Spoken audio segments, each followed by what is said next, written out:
Hola, buenas tardes. Hoy continuamos con el curso de farmacología para enfermería.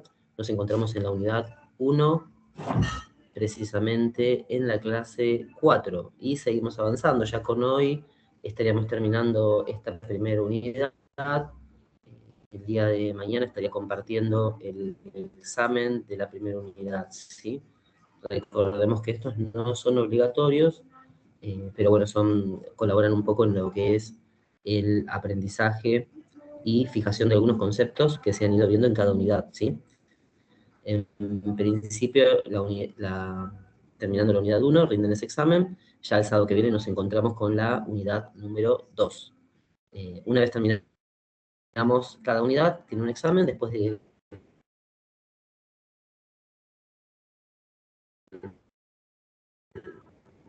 los 5 exámenes, estaremos en condiciones de rendir el examen interprofesional, ¿sí? Y con eso ya tenemos el curso en el primer mes recién. Ahí voy a compartir el PowerPoint y arrancamos.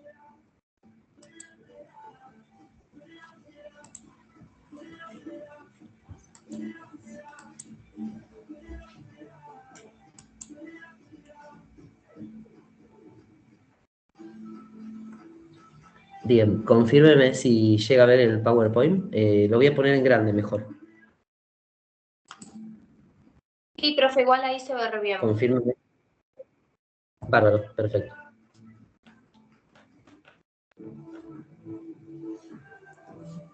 Espera, que alguien me quiere ser admitido, un segundito.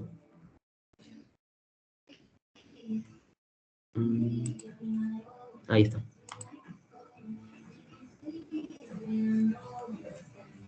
Bárbaro, ahí vuelvo a compartir.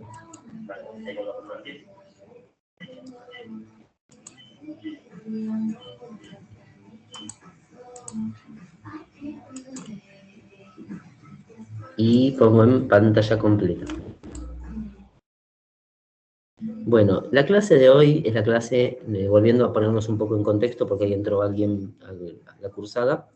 Así que la clase de hoy es Principios de la Administración de Fármacos. Y mi nombre es Miguel Ángel Peñarrocha, soy el profesor de enfermería que dicta este curso. Bien, el principal papel en la administración de fármacos es garantizar que los medicamentos prescriptos se administren de forma segura. Para ello debemos seguir las indicaciones médicas eh, y considerar también que deben estar bien escritas, ¿no? Bien indicadas. No puede haber fallas en su indicación. Si hay fallas y nosotros no lo identificamos, podemos cometer un error que pone en riesgo la integridad física del paciente. Por eso debemos seguir las disposiciones de una correcta indicación médica. La administración de los fármacos constituye una parte importante de una atención de enfermería integral. Ahí aparece lo que es seguridad del paciente, ¿sí? ¿No? Esto quizás no lo nombramos acá, no lo hablamos como tema, pero la corroboración de la indicación médica que sea adecuada y que nosotros realicemos una técnica correcta respecto de esta, con un seguimiento adecuado, va a implicar que él influya directamente en lo que es la seguridad del paciente. También habla ahí del proceso de enfermería, ¿no? De valorar, tenemos que valorar como primera etapa del proceso de atención de enfermería es la valoración. Si valoramos adecuadamente qué es lo que debemos hacer y lo hacemos bien, no va a haber ningún problema con el paciente, no va a tener ninguna alteración a ningún nivel, en ningún nivel, ¿sí? Conocimientos y responsabilidades del personal de enfermería. Tanto en la administración de los fármacos como de la supervisión de su empleo, se espera que el profesional de enfermería conozca los principios farmacoterapéuticos de la medicación que se administra a cada paciente. Esto hace, por ejemplo, ¿no? ¿Qué debemos preguntarle? Pensemos un poco, ¿no? Razonemos. ¿Qué debemos preguntarle a un paciente a la hora de administrarle un fármaco que nunca haya sido administrado? ¿No? ¿Qué debemos preguntar? Identificarlo primero. Y si es alérgico. Bien, perfecto. Ese era lo que yo quería que responda, justamente, que respondan si es alérgico. Porque, bueno, muchas veces, y hay casos, ¿no?, documentados de pacientes que uno piensa un ibuprofeno, no es alérgico a nadie, es alérgico a un ibuprofeno. Pero bueno, hay gente que es alérgica al ibuprofeno, aunque no lo queramos creer, ¿sí? Y, y bueno, siempre, siempre, siempre hay que preguntarles si es alérgico a un medicamento. Hay una cuestión también a considerar, muchas veces cuando el paciente entra por primera vez en contacto con un fármaco o con un agente externo de cualquier característica, muchas veces en ese primer encuentro, eh, o sí, contacto más bien, con ese fármaco, no produciría una reacción alérgica grave. Podría producirse un tipo de reacción leve, en una primera instancia, en un primer momento, en un primer encuentro. Ya en un segundo encuentro, ese contacto con ese fármaco podría llegar a ser letal, si no se toman las medidas adecuadas a tiempo. Bien, responsabilidad de conocer y comprender lo siguiente. ¿Qué medicamento se prescribe? Nombre genérico y comercial y clase de fármaco. ¿Por qué es importante el nombre genérico y comercial? Porque esto justamente lo estábamos hablando hace poquito con un grupo de alumnos, ¿no? Siempre yo decía, cuando a mí me enseñaron enfermería en aquel entonces, decíamos que hay que saber siempre el nombre genérico, o sea, la droga, el principio activo, ¿no? Y después, trabajando en distintas instituciones de salud, comprendí que también es importante saber el nombre comercial. Las instituciones solo nombran el fármaco por el nombre comercial, incluso para hacer el pedido, ¿no? Siempre me acuerdo del caso de la ranitidina, ¿no? El nombre comercial más habitual es el Taural. Bueno, en una de las instituciones que yo trabajaba, le llamaban Fendivina, que era el nombre comercial. Y el pedido, a través de farmacias, se hacía escribiendo el nombre comercial, ¿sí? Bien, el objetivo perseguido. ¿Por qué administro este fármaco? ¿Para qué? Eso es importante, ¿no? Y muchas veces nos encontramos en una práctica actual donde está muy reglada por la ética, lo legal, ¿sí? Y el paciente nos pregunta, ¿qué me vas a administrar? Tal fármaco. ¿Y para qué es? Y preguntan todo, entonces tenemos que saberlo y corresponde legalmente y éticamente decírselo, ¿sí? Decirle para qué es y qué es lo que le vamos a administrar. Saber las contraindicaciones, ¿no? Puede ser que al estudiar a un paciente, su situación, su historia clínica, al hacerle una anamnesis, ¿no? Podemos detectar que tiene algún problema o alguna alteración o alguna situación que dicho fármaco que le vayamos a administrar a posterior esté contraindicado. Entonces hay que ir viendo eso. Y a veces el médico en su anamnesis no lo detecta. Por eso es el doble control, ¿sí? No es solo el control que le hace el médico, también nosotros tenemos que hacerle distintos controles antes de administrar un fármaco.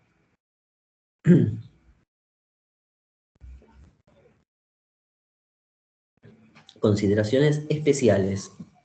Bueno, tiene que ver mucho la edad, el peso, la distribución de la grasa corporal, el estado fisiopatológico individual sobre la respuesta farmacológica. No todas las personas responden de la misma manera a un fármaco. Y los efectos secundarios que pueda producir este último. ¿Por qué? Porque eh, es un efecto que puede ocurrir y lo detectamos cuando está iniciando, ¿sí? El paciente recibe un fármaco y a la media hora, 40 minutos, empieza con sudoración excesiva, sequedad en la boca, eh, y empieza con alguna especie de dolor torácico, ¿sí? Eh, Empieza a aumentar la frecuencia cardíaca.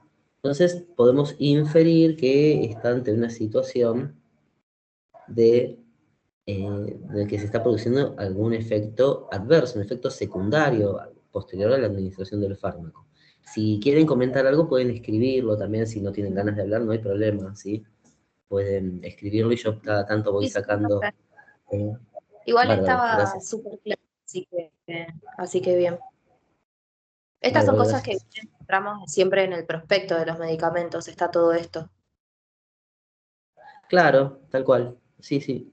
Sí, es bueno, por eso siempre la mayoría de los profesores les dicen agarren los prospectos, léanlos. Uno ya como profesional lo hacemos, ¿sí? Todo el tiempo. ¿Pero por qué? Porque no nos acordamos de todos los fármacos. Muchas Claro, veces, aparte la gente eh, hace por inercia estirarlo. Yo en mi familia particularmente, siempre desde que empecé enfermería, eduqué a todos diciendo, lean los prospectos, es lo mejor que hay, tiene toda la información y es entendible para todos. No es que si no claro, sos de salud no lo entendés. Si a una persona que no entiende agarra un prospecto, algo puede entender. sí, sí, sí, sí, es verdad. Ahora, también hay una cuestión que muchas veces, y me pasó a mí cuando era estudiante también, y cada medicamento que yo tomaba, lo agarraba, leía el prospecto, y me río porque me encontraba con esta cuestión de decir, uy, tengo todo eso. Pero bueno, a veces es como que hay que entregarse y decir, bueno, hay que hacerlo, tomarlo, porque si no, después dejamos de tomar un medicamento, porque dice efectos secundarios, Claro, pero no porque quiere decir que necesitas de siempre todo ocurran. lo que es. Sí, sí, sí, obvio. Como que puede ocurrir, como no.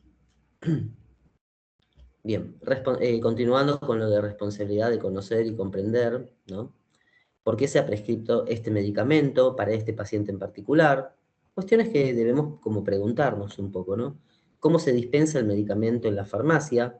Ahí sabemos que hay medicamentos que son de venta libre, otros medicamentos que vamos y los compramos en determinadas farmacias y nos lo venden igual, solo por nuestro rostro, o por cómo nos expresamos, ¿sí? O por cómo vestimos.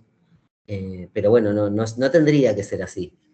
Pero bueno, la cuestión es que eh, hay medicamentos que son de venta libre y medicamentos que no, que se compran no sé ahora, pero en un tiempo, por ejemplo, los psicofármacos eran con triple receta, ¿sí? Estaba la receta esa rosa que decían, por lo menos acá en provincia de Buenos Aires. Yo lo tengo de oído, no lo conozco mucho, no he comprado psicofármacos. Cómo debe administrarse el medicamento, incluyendo los rangos de dosis, ¿no? Son cuestiones que tenemos que investigar, ¿no? Eh, Me acuerdo una vez había llegado un niño a la pediatría que se había tomado, creo que era toda una tableta entera de este comprimido que es ácido acetilsalicílico, pero es pediátrico y los chicos se vuelven locos con eso, no me puedo acordar porque hasta yo lo tomaba. Si mal no recuerdo, era la aspirineta.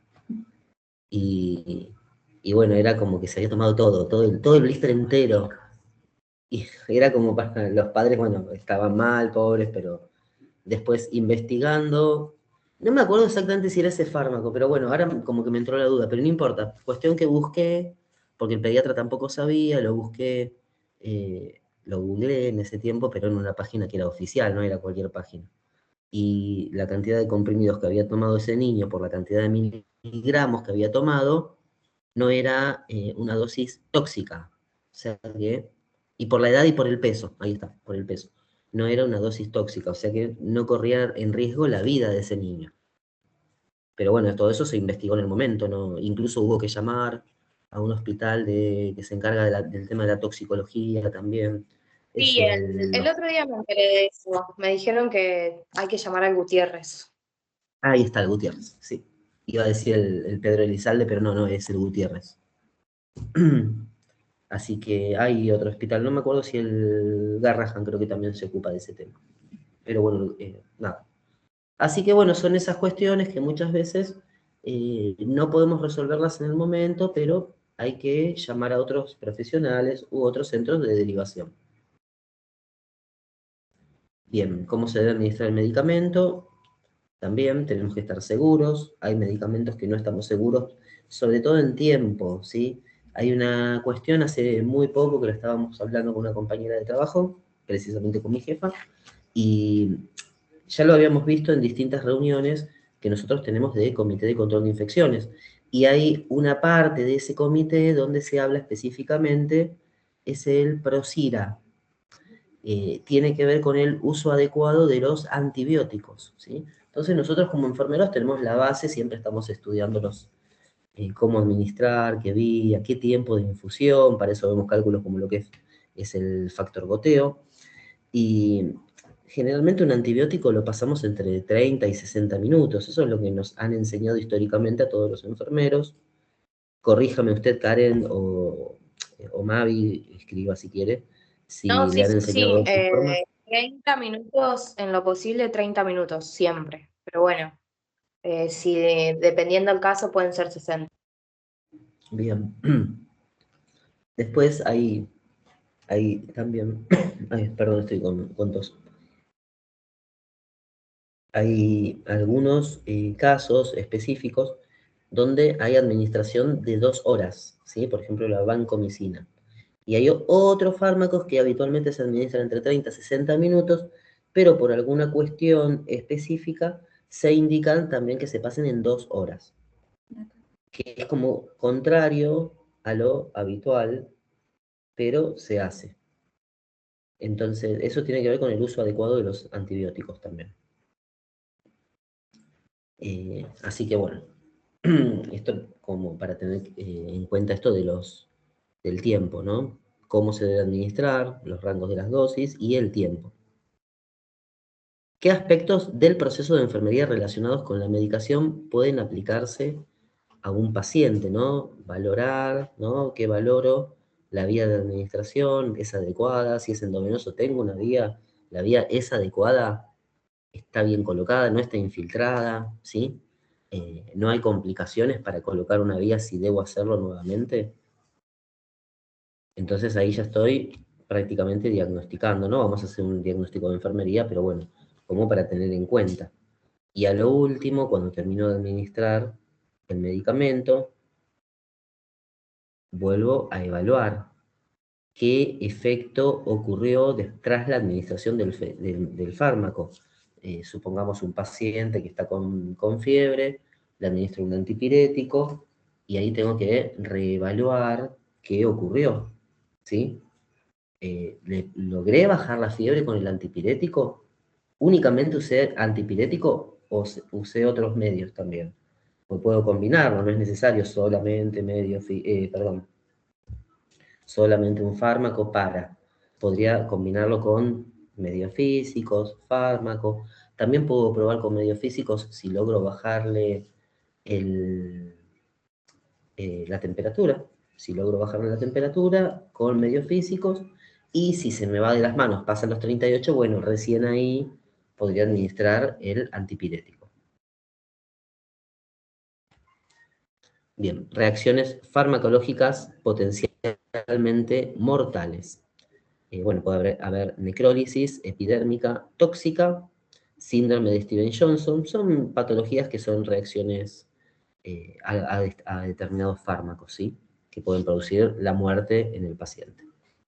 Ahora vamos con cada una. La necrólisis epidérmica tóxica es una reacción alérgica grave y potencialmente mortal secundaria a fármacos, caracterizada por desprendimiento epidérmico generalizado causado por la destrucción masiva de queratinocitos. Esto tiene que ver eh, con la región epitelial, ¿sí? Se produce una afectación multiorgánica, o sea, cuando hablamos, llega a lo que es falla multiorgánica, es decir, que fallan varios órganos, ¿sí? Como principalmente riñones, hígado, sistema respiratorio, nivel cardíaco. Tiene lugar cuando el hígado no metaboliza adecuadamente un fármaco, de modo que éste no puede ser eliminado de forma normal. De esta forma, o sea, nosotros recibimos el fármaco, ¿no? Supongamos por vía oral, bueno, o endovenoso directo.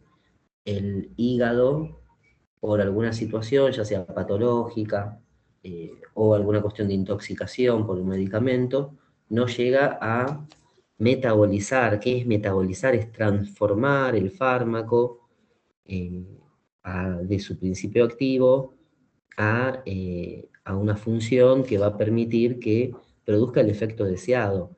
Bueno, al no metabolizar ese fármaco, se transforma en un elemento tóxico que va a dañar al organismo, ¿sí? Produciendo lo que habíamos dicho anteriormente, que es la falla multiorgánica.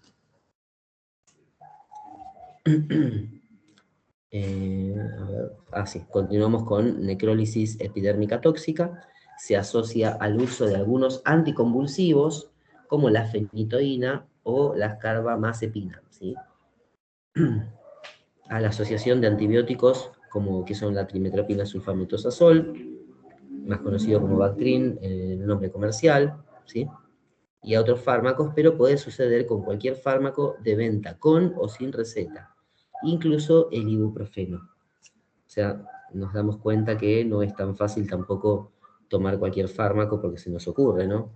Hasta con el ibuprofeno se puede producir la necrólisis epidérmica tóxica. O sea, un simple me tomo un ibuprofeno cuando duele la cabeza, termina acabando con nuestras vidas. Claro, o esto de esconder, ¿no? Los síntomas de distintas enfermedades, ¿no? Como cuando estamos con un dolor abdominal, se nos ocurre, o fiebre, ¿no? Y tomamos ibuprofeno, por ejemplo, porque tenemos cefalea también, y empezamos a tapar, a tapar esos signos y síntomas, ¿sí? Que pueden ser producto de una enfermedad. ¿Vamos bien hasta ahí, Karen y Mavi? Sí, profe, súper. Bárbaro. Trato de explicarlo lo mejor posible, tranqui. Igual creo que mi explicación siempre trata de ser lo más claro posible, pero bueno, por las dudas, porque a veces tengo miedo de irme por las ramas a veces.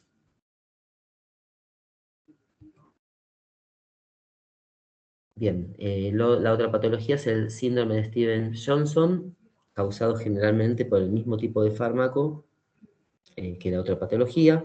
Aparece en los primeros 14 días de farmacoterapia. Suele debutar con una infección respiratoria superior, inespecífica, acompañada de escalofríos, fiebres y malestar generalizado.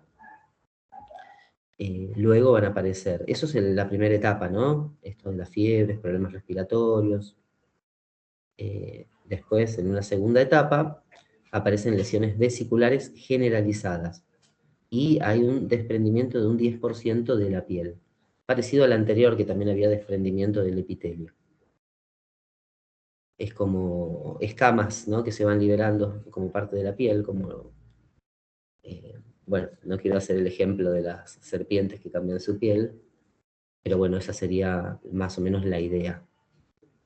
Lo habrán visto si han entrado en contacto quizás con alguna, cuando lavan ropa o sí, entran en contacto directo con algún producto químico que puede producir como un desprendimiento de la piel, ahí lo pueden llegar a notar, como un ejemplo de cómo se vería esto, pero a nivel de todo el cuerpo, ¿sí? Bien, prevención y manejo de reacciones adversas a medicamentos. La farmacología busca reducir la incidencia y gravedad de las reacciones adversas medicamentosas, muchas de las cuales son prevenibles. Los enfermeros, mediante su experiencia y conocimiento, pueden prevenir muchas reacciones adversas medicamentosas graves. La preparación para reconocer y responder a estas es crucial. O sea, debemos prepararnos para pensar, a ver, entonces tenemos que ir un poco estudiando. No vamos a estudiar todos los fármacos que existan en el mercado, pero sí, por lo menos en el servicio donde trabajamos, si tenemos determinados fármacos, medianamente ir estudiando cuáles son las reacciones adversas y qué medidas vamos a tomar en cuenta para prevenirlas. Por ejemplo, si, si trabajo con un fármaco y sé que produce tal efecto adverso, debo saber que hay una premedicación. Eso de la premedicación es lo que nos ayuda a evitar estos efectos adversos que pueden ser No sé si llegarán letales, pero sí graves y producir algún tipo de complicación en la salud del paciente. Bien, reacciones alérgicas. Las reacciones alérgicas y anafilácticas son reacciones especialmente graves que deben vigilarse y evitarse siempre que sea posible. Una reacción alérgica es una respuesta adquirida en la que las defensas del organismo responden de forma exagerada frente a una sustancia extraña, como un alérgeno. Signos de reacción alérgica, bueno, pueden variar en intensidad e incluyen erupción cutánea, con o sin prurito, edema, rinorrea, enrojecimiento ocular con lagrimeo.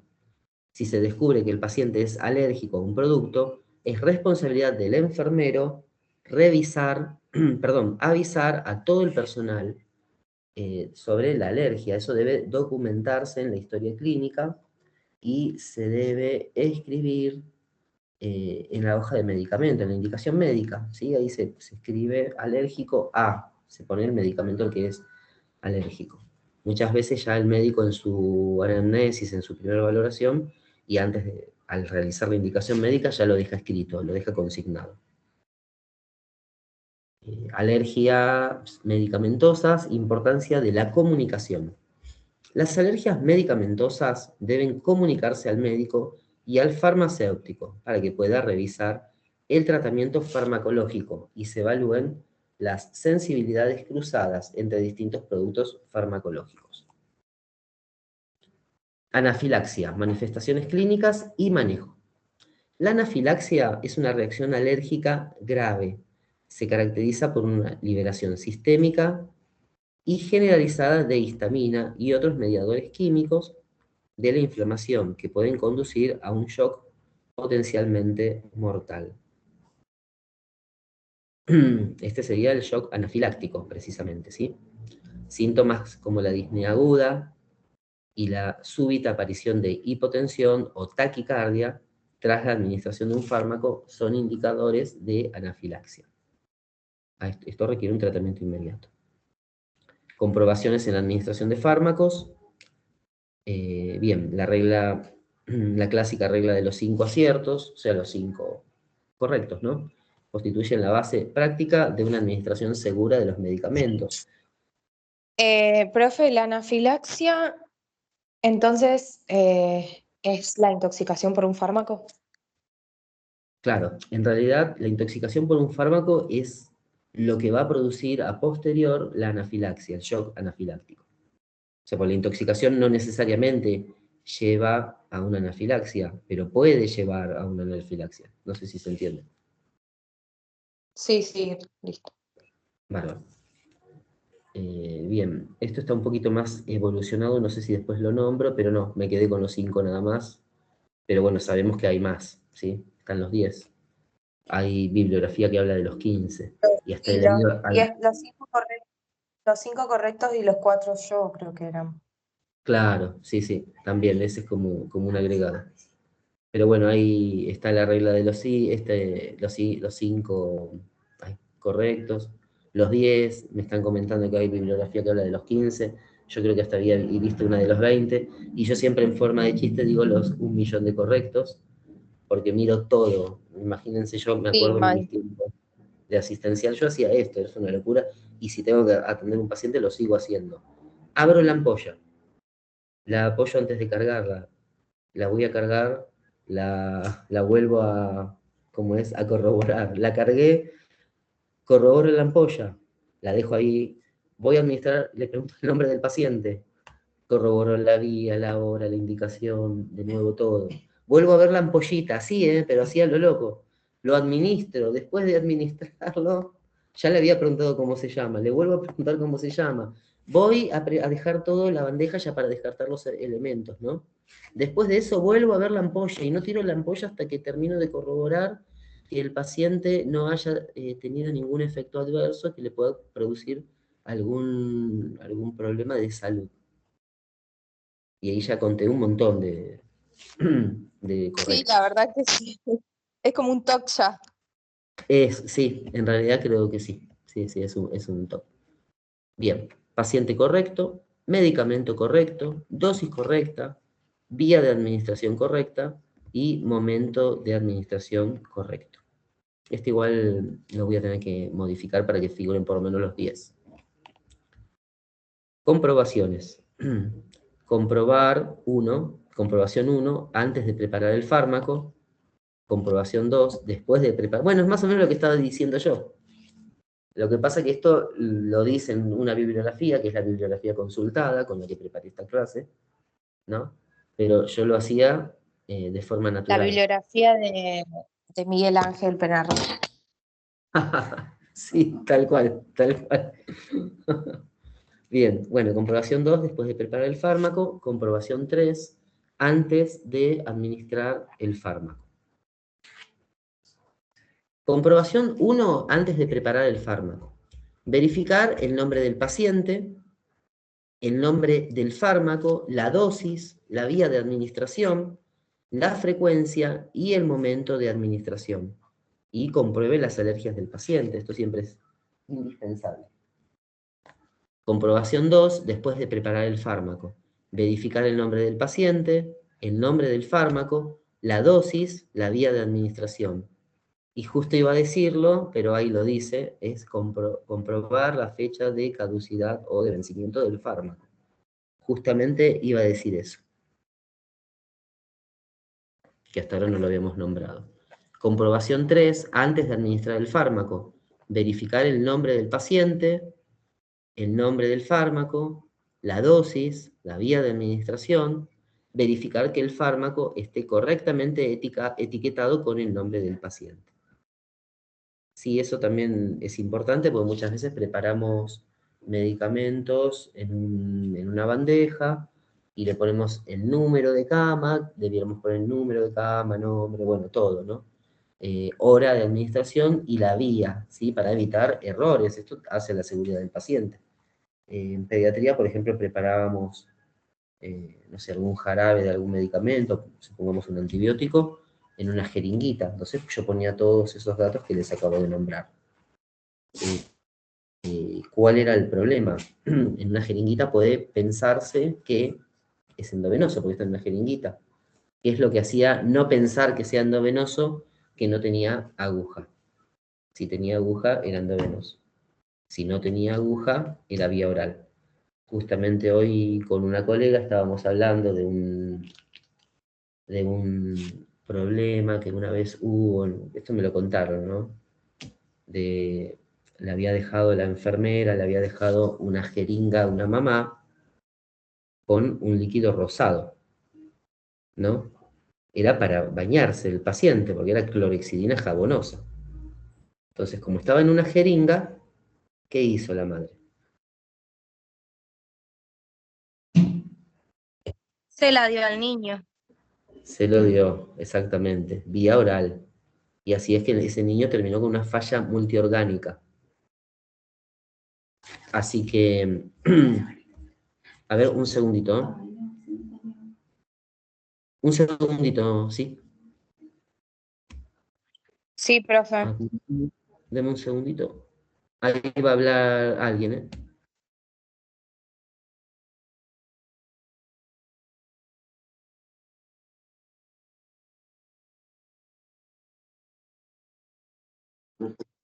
Ahora sí. Quería aclarar que si no tiene la aguja, la jeringa, hoy en día no se lo colocamos porque con la llave de tres vías no necesitamos la aguja muchas veces.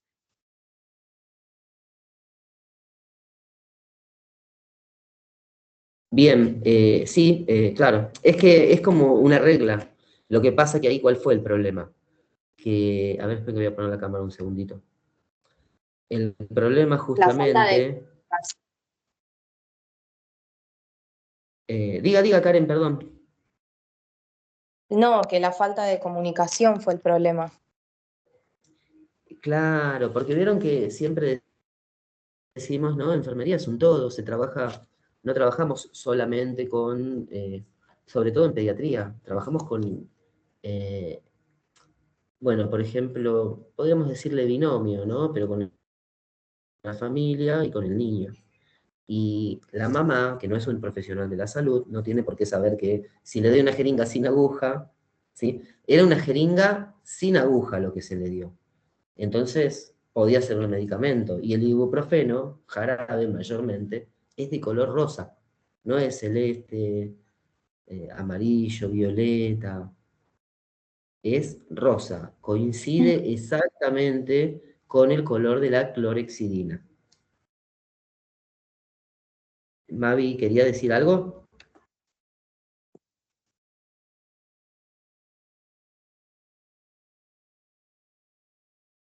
Bárbaro, entonces coincide justamente con el color. Y bueno, así fue que este terminó con una falla multiorgánica, ¿sí?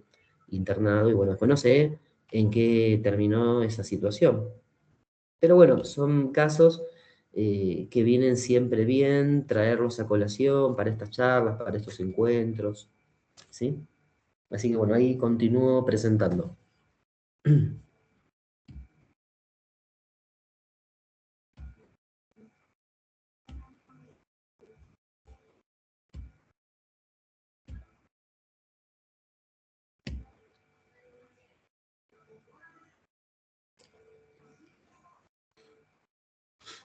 Esta clase me acabo de dar cuenta que es un poquito larga, ¿sí?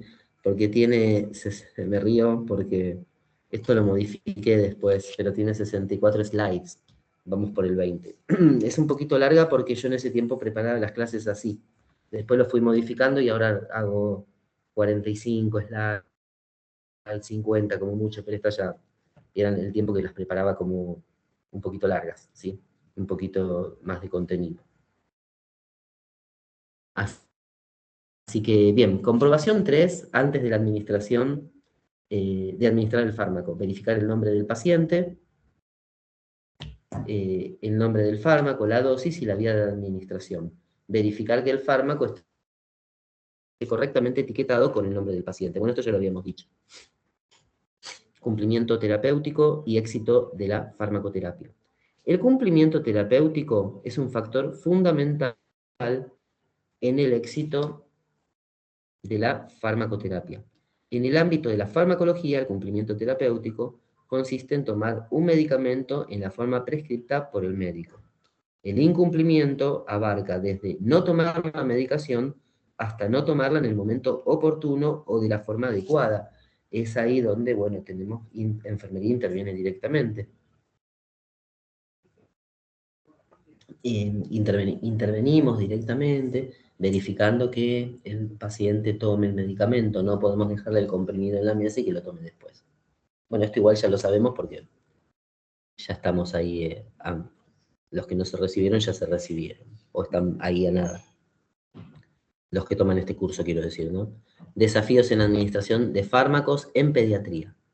La administración de medicamentos en lactantes y niños exige conocimientos y técnicas especiales. Debe mantenerse una actitud realista cuando se administre medicación a un niño. ¿Sí? La utilización de amenazas y mentiras es inaceptable.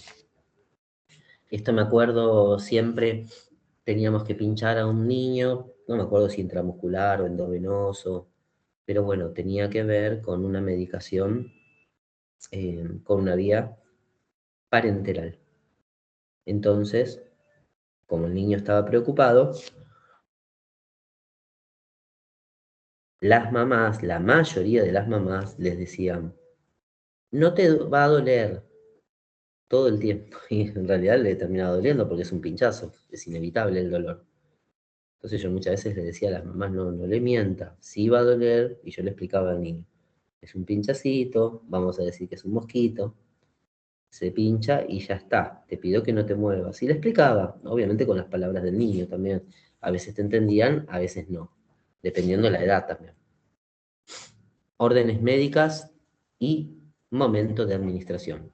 Las órdenes, en realidad no se dice más órdenes médicas, esto tengo que modificarlo, es indicación médica. Son instrucciones precisas y detalladas, emitidas por profesionales de la salud para guiar el tratamiento de un paciente. Estas indicaciones abarcan desde la administración de medicamentos hasta los procedimientos específicos a seguir en el cuidado del paciente. Es fundamental que las indicaciones médicas sean claras, completas y tengan fecha y estén firmadas. Sistema de medida. La dosis se determina y administra por peso o por volumen. En farmacología se emplean 3 sistemas de medida: métrico, farmacéutico y casero. El sistema de medida más habitual para los fármacos es el sistema métrico. En este, el volumen de un fármaco se expresa en litros o mililitros, mayormente mililitros, ¿no? Que es lo que administramos en los hospitales. Sistema de medidas. El centímetro cúbico es una medida de volumen equivalente a 1 mililitro de líquido. El peso métrico de un fármaco se expresa en kilogramos, gramos, miligramos o microgramos.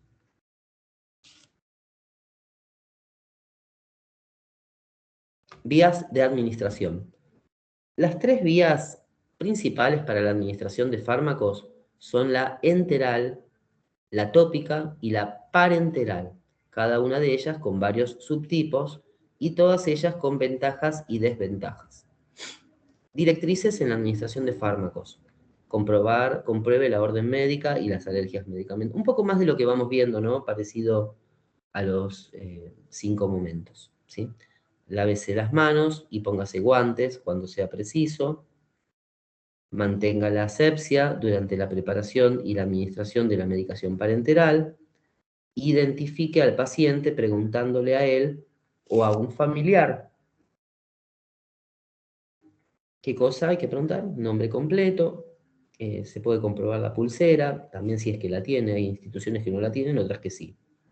La pulsera se detallan los datos identificatorios del paciente.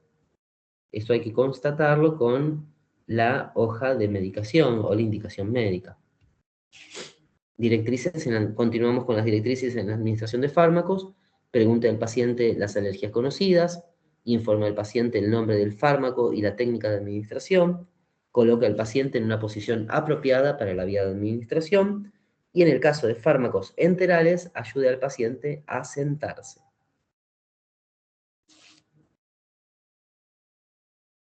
Recordemos que los fármacos enterales pueden ser los que son vía oral, ¿sí? Bien, a menos que se indique específicamente en las órdenes médicas, no deje los fármacos en la mesita. Eso que yo decía, no dejarle el fármaco en la mesita, que el paciente lo tome después, ¿no? Registre la administración del medicamento, así como cualquier respuesta notable del paciente en la hoja de medicación. Administración enteral, puede ser vía oral, sonda nasogástrica. Sí. Ah, justo me sacó la pregunta de la boca. Le iba a preguntar si la sonda nasogástrica se considera vía de administración enteral. Sí, justamente, sí, sí. Y la gastrostomía también. Sí, a veces la enteral precisamente es la sonda nasogástrica. La que a veces uno mismo, ya con nuestros años de experiencia y todo, dudamos, es la vía oral. Uno dice es vía oral, ¿no? Pero también es considerada enteral. Sí, esto es como un tema que es interesante traerlo porque uno a veces no lo piensa de esa forma. Quizás, no sé si usted, Karen, cuando fue alumna mía, teníamos taller de fármaco. No, lo tenían con el profe Milton, ¿no? En ese tiempo. Sí, sí, con Milton Ah, teníamos. perfecto, listo. Bien, vía oral. Esta vía es la más habitual, la más adecuada y generalmente la más económica.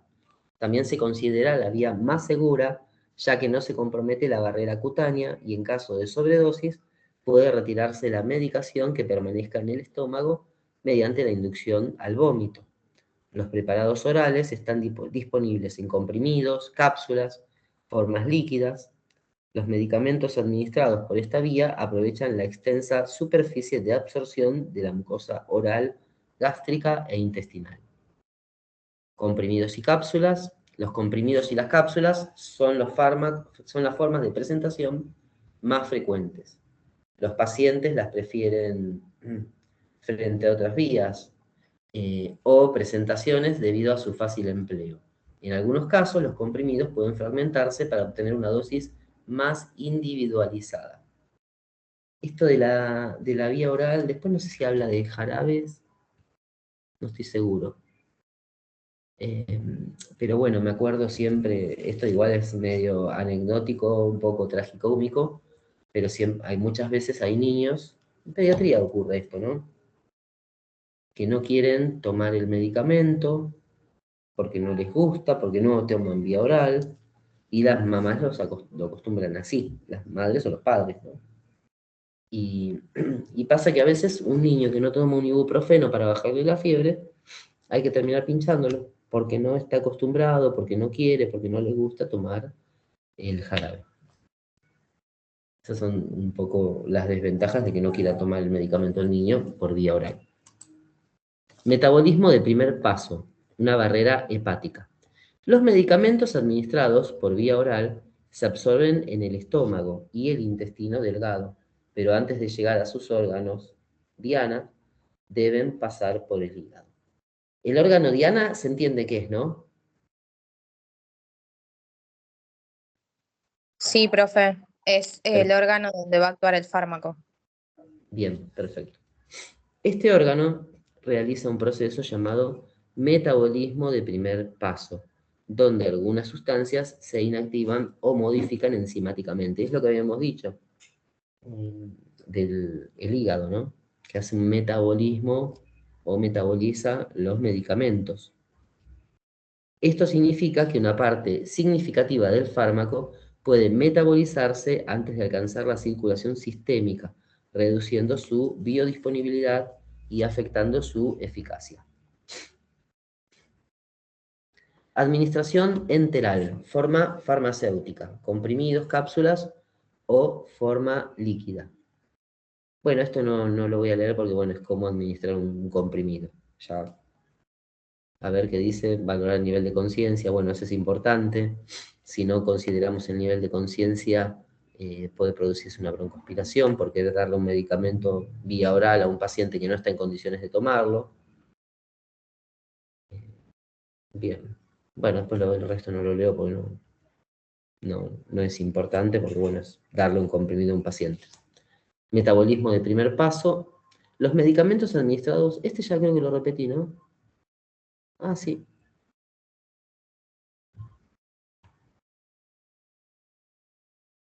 Y ahora creo que me equivoqué al pasar. Este lo dijimos, ¿no? Comprimidos y cápsulas. Sí. Desventajas. Ah, bueno, el paciente debe estar consciente y debe ser capaz de tragar adecuadamente. Las enzimas digestivas presentes en el estómago y el intestino delgado inactivan algunos tipos de fármacos, como las proteínas. Es también importante, ¿no? Vieron que hay comprimidos que tienen cubierta entérica, por ejemplo.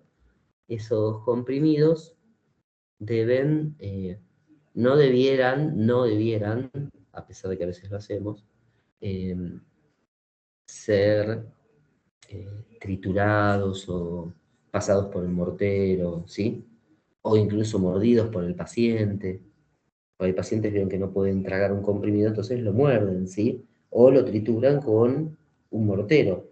¿Por qué no se debe? Porque en realidad se rompe la cubierta entérica y ya la absorción, que por algo tiene la cubierta entérica para que llegue al intestino delgado, la absorción se realiza en otras partes del aparato del tubo digestivo y no en donde se debiera. Por eso es incluso el tiempo de comenzar a actuar, ¿sí? Al romper la cubierta entérica es más rápido el tiempo del que se debiera realmente según la indicación médica y según la idea del tratamiento para con el paciente. ¿Se entiende ese punto? Lo que quiero explicar. Sí, profe. Bárbaro.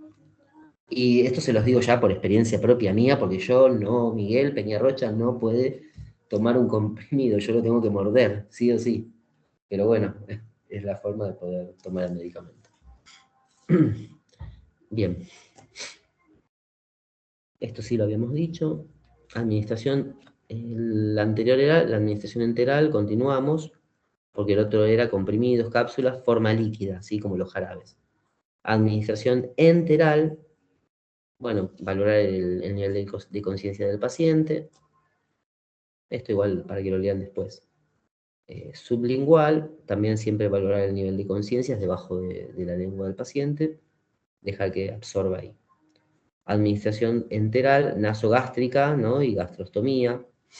Esto justamente lo estaba hablando con un grupo de alumnos el otro día. Trituro el comprimido, ¿no? Lo paso en la jeringa. Hay algunos enfermeros que ponen el comprimido entero directamente dentro de la jeringa y van moviendo aleatoriamente de un lado a otro, ¿sí? Hasta que en algún momento se termina de diluir. Bueno, cada uno en su práctica profesional busca de la mejor, lo que considera una mejor manera de realizar este procedimiento, ¿sí? El tema es, ya sea para la sonda nasogástrica como para la gastrostomía, debiera pasar 10 centímetros cúbicos de agua, podría ser agua mineral, sería lo más correcto, ¿sí? O bueno, agua de la canilla, lo que haya.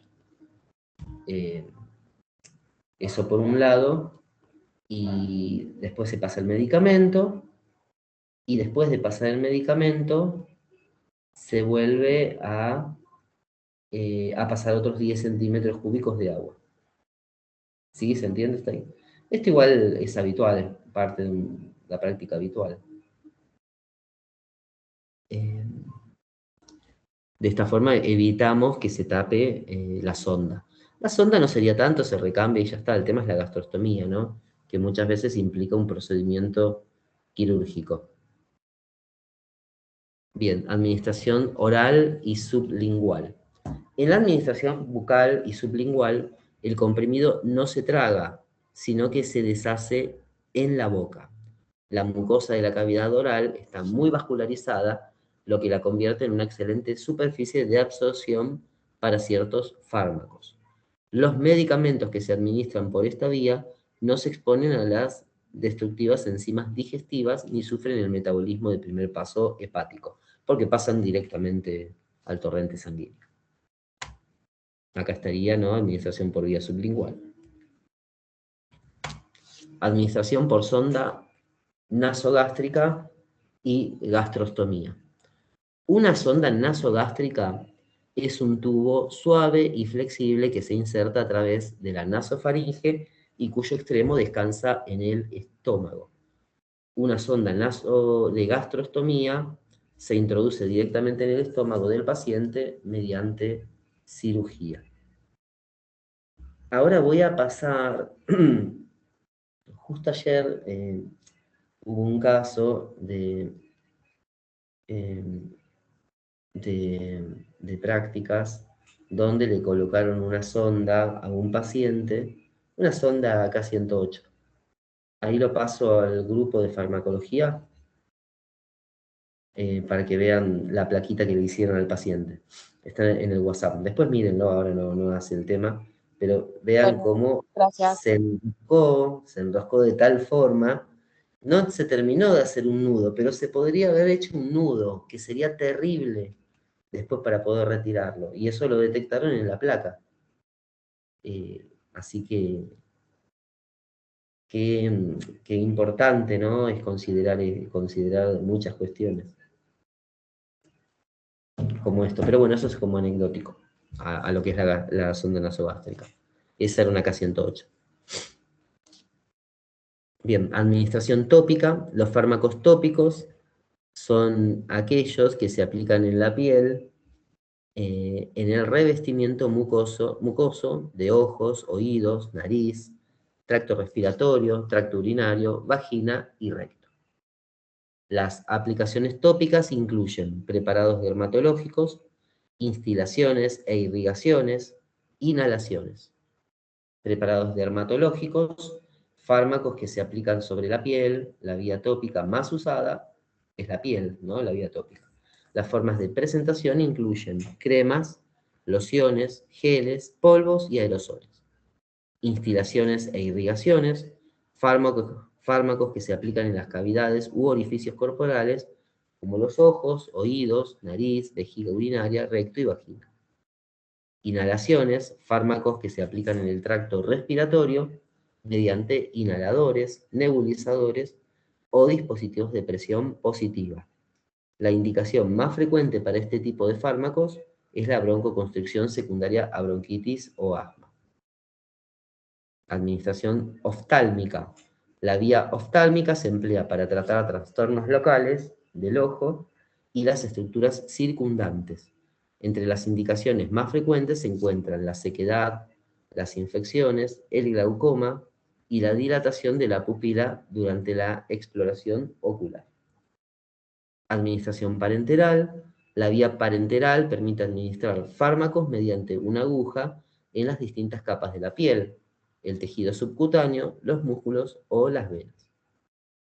Quiero ver cómo vamos. Un segundito. Vamos bien. Por ahora vamos bien, ¿no? ¿Se va entendiendo? Sí, profe. Bárbaro. Bien, administración intradérmica o subcutánea.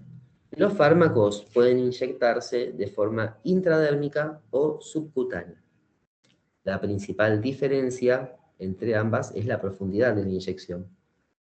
Y siempre es como que tenemos que recordar un poco el ángulo, ¿no? Ahora voy a compartirles una imagen también que habla de los ángulos en la administración, en las distintas vías de administración, ¿no? Parenteral, ¿sí? Ahí se los comparto igual en el grupo de WhatsApp. Los fármacos pueden inyectarse de forma intradérmica o subcutánea. La principal diferencia entre ambos es la profundidad de la inyección. Una inyección intradérmica se administra en la dermis de la piel, debido a que la dermis contiene más vasos sanguíneos que el tejido subcutáneo, más profundo. Los fármacos se absorben con mayor facilidad. Inyección intradérmica. La limitación de este tipo de inyección es que únicamente pueden administrarse volúmenes muy pequeños, generalmente solo 0,1 a 0,2 mililitros. La intradérmica es la que se utiliza para la prueba de alergia. No sé si alguna vez les hicieron, pero bueno, se usa justamente para eso, para la prueba de alergia. Los puntos habituales para las inyecciones intradérmicas son las superficies cutáneas, libres de vello, en las zonas supraescapular de la espalda o en la parte superior del tórax y en la cara interna del antebrazo. Bueno, acá está el ángulo, ¿no?, de la inyección intradérmica. 10 a 15 grados. Inyección subcutánea. Se administra en las capas más profundas de la piel. La insulina, la heparina, las vitaminas y algunas vacunas, así como otros medicamentos, se administran de esta forma. Es de fácil acceso y rápida absorción. Zonas corporales para la inyección subcutánea.